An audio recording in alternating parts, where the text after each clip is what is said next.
தமிழ் சான்றோர் தவத்திரு குன்றக்குடி அடிகளார் 1925 முதல் 1995 வரை.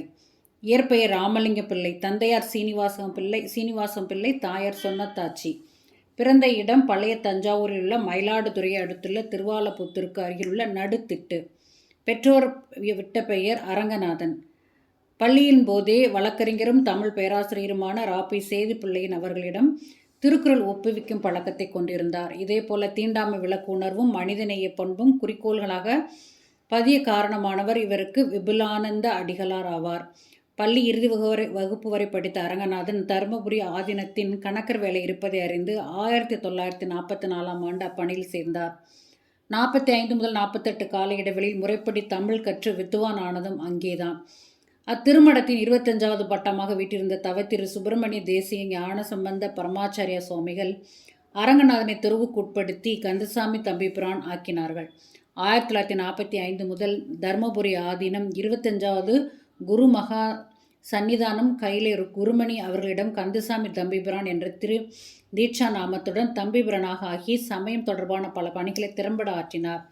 கந்தசாமி தம்பிபிரானின் நாவன்மையால் கவரப்பட்ட குன்றக்குடி திருமட ஆதீன கர்த்தா பெருந்திரு ஆறுமுக தேசிக பரமாச்சாரிய சுவாமிகள் தனது திருமடத்துக்கு ஆதீன இளவரசராக கந்தசாமி தம்பிரானை ஆக்கினார். தெய்வ சிகாமணி அருணாச்சல தேசிக பரமாச்சாரிய சுவாமிகள் என்ற திருப்பேரும் அவருக்கு சூட்டப்பட்டது. 1952 ஆகஸ்ட் 11 சமய சான்றோர்களை பெருந்தமிழர்களின் குன்றக்குடியில் ஒன்று திரட்டி பெரும் மாநாடு ஒன்றை நடத்தினார். அதன் விளைவாக தோன்றியதே அருள் நெறி திருக்கூட்டம். இதன் முதல் மாநாடு தேவகோட்டையில் மூதறிஞர் ராஜாஜி தலைமையில் 1954 ஜூலை 10ஆம் நாள் நடைபெற்றது. இவ்வியக்கத்தின் கிளைகள் தமிழகம் மட்டுமல்லாது இலங்கையிலும் தோன்றின.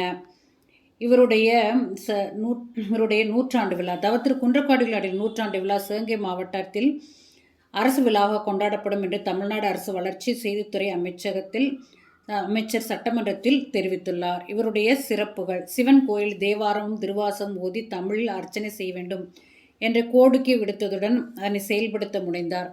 திருவள்ளுவர் திருநாள், தமிழர் திருநாள் போன்றவை நடைபெற ஏற்பாடு செய்தார். அக்காலத்தில் ஒரு மடம் இந்நிகழ்வுகளை முன்னிட்டு நடத்துவது வழக்கத்தில் இருந்ததில்லை. குன்றக்குடி திருமடம் மக்கள் உரிமையோடு வந்து செல்லும் இடமாக மாறியது. சமூக நோக்கிலான பணிகளில் கடவுள் மறுப்பு கொள்கையை பரப்பிய பெரியாருடன் அடிகளாருடன் இணைந்து செயல்பட முடிந்தது. இந்தியா சீனா போரை ஒட்டி மத்திய அரசுக்கு நிதியளிக்க தனக்கு வழங்கப்பட்ட தங்க உத்தராட்ச மாலை ஏலம் விட்டவர். 1969 அப்போதைய முதல்வர் கருணாநிதி விருப்பத்தை ஏற்று சட்டமன்ற மேலவை உறுப்பினர் ஆயினர். எனினும் மதுவை அரசு மீண்டும் அறிமுகம் செய்த போது அதற்கு எதிரான நிலைப்பாட்டையே இவர் எடுத்தவர். இவருடைய அடுத்த